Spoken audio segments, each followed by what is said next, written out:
اذ یقول المنافقون والذین فی قلوبہم مرض، اب یہ ایک نقشہ تو یہ تھا کہ جب چلے آ رہے تھے قریش کا لشکر لے کر ابو جہل اور اس کے ساتھی سردار، اور ادھر شیطان بھی ان کو پہلے تو پیٹھ ٹھوکتا ہوا آ رہا ہے اور عین وقت پر جو ہے وہ ان کو ساتھ چھوڑ کر بھاگا ہے۔ ادھر جب مدینے کے اندر اب جہاں وہاں سے مسلمان چلے تھے، حضور چلے تھے، تو جو کوئی منافق پیچھے رہ گئے تھے وہ اب باتیں کر رہے تھے۔ اذ یقول المنافقون والذین فی قلوبہم مرض، جبکہ کہہ رہے تھے وہ منافق لوگ اور وہ لوگ کہ جن کے دلوں میں روگ تھا،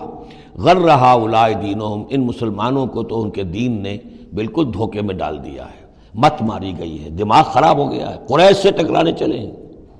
ان کی عقل جواب دے گئی ہے۔ ہم تو پہلے بھی سمجھتے تھے کہ یہ سفہاء ہیں، بے وقوف ہیں، احمق ہیں، لیکن اب تو معلوم ہوتا ہے کہ سرے سے مت ماری گئی۔ غر ہؤلاء دینہم، ان کے دین نے ان کی مت مار دی۔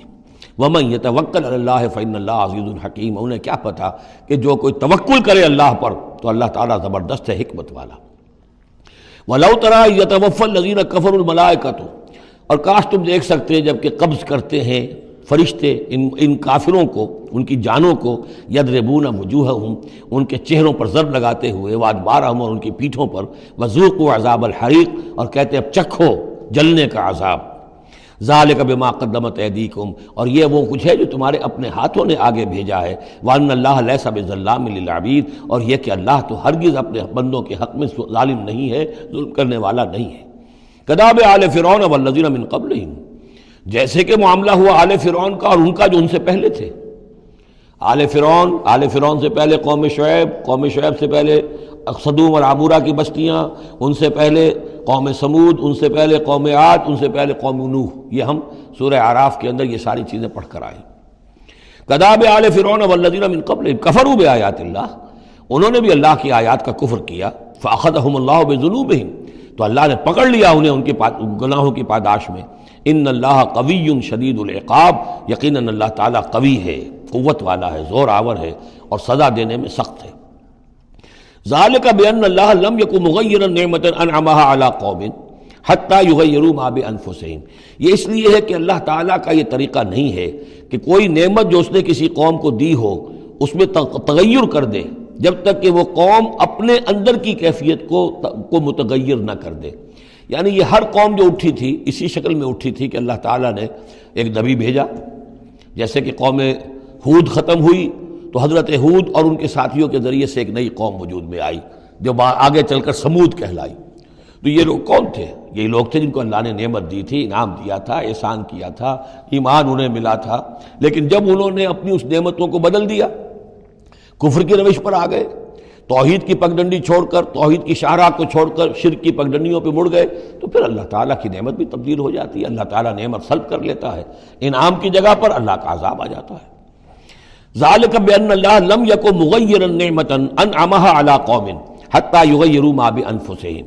یہی ہے جو مضمون آگے بھی آئے گا سورہ رعد میں بھی، اور اس کو پھر یہ کہ اردو میں بھی ایک شعر میں لوگوں نے پیش کیا ہے کہ خدا نے آج تک اس قوم کی حالت نہیں بدلی، نہ ہو جس کو خیال آپ اپنی حالت کے بدلنے کا۔ قوموں کے اپنے اندر کے حالات بدلتے ہیں تو پھر تقدیر بدلتی ہے، صرف خواہش سے، وشفل تھنکنگ سے، امانی سے کوئی بات نہیں ہوا کرتی۔ اور قوم ظاہر بات ہے کہ افراد پر مشتمل ہوتی ہے، پہلے کچھ افراد بدلیں گے، ان کے اندر قلب ماہیت ہوگی، ان کا باطن بدلے گا، ان کی سوچ، ان کے نظریات، ان کے خیالات، ان کے مقاصد، ان کی دلچسپیاں، ان کی امنگیں تبدیل ہو جائیں گی۔ یہ اندر کے بدلے ہوئے لوگ جو ہیں جب کثیر تعداد میں ہوں گے تو پھر یہ مل جل کر زور لگائیں گے، طاقت لگائیں گے، معاشرے کو بدل دیں گے، اور پھر یہ اس طریقے سے کہ انقلاب آئے گا۔ چون بجاں در رفت جہاں دیگر شود، جہاں چو دیگر شد جہاں دیگر شود، جب یہ قرآن کسی کے اندر اتر جاتا ہے اس کے اندر ایک تبدیلی آ جاتی ہے، بالکل بدل جاتا ہے انسان اندرونی طور پر، اور یہ اندرونی تبدیلی ہے جو عالمی انقلاب تک ممتد ہو سکتی ہے۔ وَأَنَّ اللَّهَ سَمِيعٌ عَلِيمٌ، اللہ سب کچھ سننے والا، جاننے والا ہے۔ کداب آل فرعون، جیسے کہ دستور تھا یا ہوا معاملہ آل فرعون کا، والذین من قبلہم، اور جو ان سے پہلے تھے، کذبوا بآیات ربہم، انہوں نے اپنے رب کی آیات کو جھٹلایا، فأہلکناہم بذنوبہم، تو ہم نے ان کو ہلاک کر دیا ان کے گناہوں کی پاداش میں، واغرقنا آل فرعون، اور آل فرعون کو ہم نے غرق کر دیا، وکل کانوا ظالمین، اور یہ سب کے سب ظالم تھے۔ ان شر الدواب عند اللہ الذین کفروا فہم لا یؤمنون، بدترین چوپائے اللہ کے نزدیک یہی لوگ ہیں، اللہ کے نزدیک جو کفر کرتے ہیں اور وہ ایمان نہیں لاتے۔ یعنی وہی جو آیت ہم پڑھ چکے سورہ اعراف میں کہ یہ لوگ انسان نظر آتے ہیں، حقیقت میں انسان نہیں ہیں۔ لہم قلوب لا یفقہون بہا ولہم اعین لا یبصرون بہا ولہم آذان لا یسمعون بہا اولئک کالانعام بل ہم اضل، وہ چوپایوں کے مانند ہیں بلکہ ان سے بھی گئے گزرے۔ اس لیے شرت دواب کہا گیا، تمام جانداروں میں اور جمان چوپایوں میں، جانوروں میں سب سے برے لوگ جو ہیں وہ یہ انسان نما حیوان ہیں کہ جن کے اندر عقل نہیں، جن کے اندر شعور نہیں، جو ایمان سے خالی ہیں اور کفر پر اور صرف دنیا کی لذتوں پر ریجھ گئے۔ الذین عاہدت منہم ثم ینقضون عہدہم فی کل مرۃ وہم لا یتقون، وہ لوگ کہ جن سے آپ نے اے نبی معاہدہ کیا تھا پھر وہ ہر مرتبہ اپنا عہد توڑتے ہیں اور اس کا کوئی ڈر نہیں رکھتے۔ اب یہ اشارہ ہو رہا ہے یہود کی طرف، کیونکہ حضور جب مدینے میں تشریف لائے تو میں نے آپ کو شروع میں بتا دیا تھا کہ آپ نے بہت بڑا یہ سمجھیے کہ اس کو Montgomery what, professor Montgomery what نے جس قدر تعریف کی ہے اس کی، اور سارے جتنے بھی الفاظ ہو سکتے تھے انگریزی زبان میں، اسٹیٹس مین شپ کہ حضور کا معاملہ، فہمی کا معاملہ، تدبر کا معاملہ، سیاست کو سمجھنے کا معاملہ، اس کی بہت بڑی بات یہ ہے کہ آپ نے یہودی قبائل جو تھے تینوں ان کو معاہدوں میں جکڑ لیا۔ تو یہ ایک بہت بڑا آپ کا کارنامہ تھا، لیکن اب ظاہر بات ہے جکڑے تو وہ گئے، اندر سے وہ دشمنی کرتے تھے، ساز باز کرتے تھے۔ اوپر معاہدہ ہے، اندر سے ساز باز چل رہی ہے، پیغامات بھیجے جا رہے ہیں قریش کو کہ کیا کر رہے ہیں آپ لوگ، کیوں دیر کر رہے ہیں، کیوں نہیں حملہ کرتے، ہم اندر سے آپ کی مدد کریں گے۔ تو یہ کھدبد ابھی چل رہی تھی۔ تو فرمایا الذین عاہدت منہم ثم ینقضون عہدہم، وہ لوگ کہ جن سے نبی آپ نے عہد کیا، معاہدے کیے، اور وہ یہ کہ اپنے معاہدے توڑ رہے ہیں، فی کل مرۃ، ہر بار، وہم لا یتقون، اور وہ ڈرتے نہیں ہیں۔ فإما تثقفنہم فی الحرب، تو اگر آپ پا جائیں انہیں جنگ میں، فشرد بہم من خلفہم، تو ان کو ایسی سزا دیجئے کہ جو پیچھے ہیں ان کے ہوش ٹھکانے آ جائیں، لعلہم یذکرون، تاکہ انہیں عبرت حاصل ہو جائے۔ یعنی یہ کہ اب ایک تو یہ ہے کہ وہ کوئی صرف ان کی جو ہے وہ وہاں سے خطوط جا آ رہے ہیں، پیغام رسانی ہو رہی ہے، لیکن کہیں اگر ان میں کا کوئی شخص جنگ میں بھی پکڑا جائے، واقعتاً وہ جنگ میں شریک ہو جائے، قریش کی طرف سے آ جائے اور پکڑا جائے، تو پھر اس کو وہ سزا دیجئے کہ جو ایک کی سزا جو ہے وہ سینکڑوں کے ہوش ٹھکانے کر دے۔ یہ ہے مطلب۔ وَإِمَّا تَثْقَفَنَّهُمْ فِي الْحَرْبِ فَشَرِّدْ بِهِمْ، ایسی سزا ان کو دیجئے من خلفہم کے جو ان سے پیچھے ہیں ان کے بھی ہوش ٹھکانے ہو جائیں، لعلہم یذکرون، شاید کہ پھر وہ نصیحت پکڑ لیں۔ وَإِمَّا تَخَافَنَّ مِنْ قَوْمٍ خِيَانَةً، اور اگر آپ کسی کو قومی سطح پر اندیشہ ہو جائے آپ کو کسی سے کہ وہ خیانت پر اتر آئی ہے، یعنی ایک ہے انڈیویجول ایکٹس، بنو قریظہ کا کوئی شخص ہے جو کام کر رہا ہے، بنو قریظہ کا سردار کہے گا صاحب مجھے کیا معلوم، یہ ایک شخص کا انڈیویجول معاملہ ہے، اس نے کوئی خط لکھ دیا ہوگا قریش کو یا کوئی سلسلہ جرمانی کیا ہوگا، لیکن یہ ہمارا اجتماعی معاملہ نہیں ہے، ہم معاہدے کے پابند ہیں۔ بنو قینقاع کا کوئی شخص ہے اس نے کر دیا، تو اس کے لیے تو پہلا حکم آ گیا، وہ کہیں اگر مل جائے، جنگ میں مل جائے، کیونکہ ویسے تو اسے ہاتھ نہیں لگا سکتے، معاہدہ ہے ان کے ساتھ، تو معاہدہ ہے، اس کو کیا سزا دیں گے،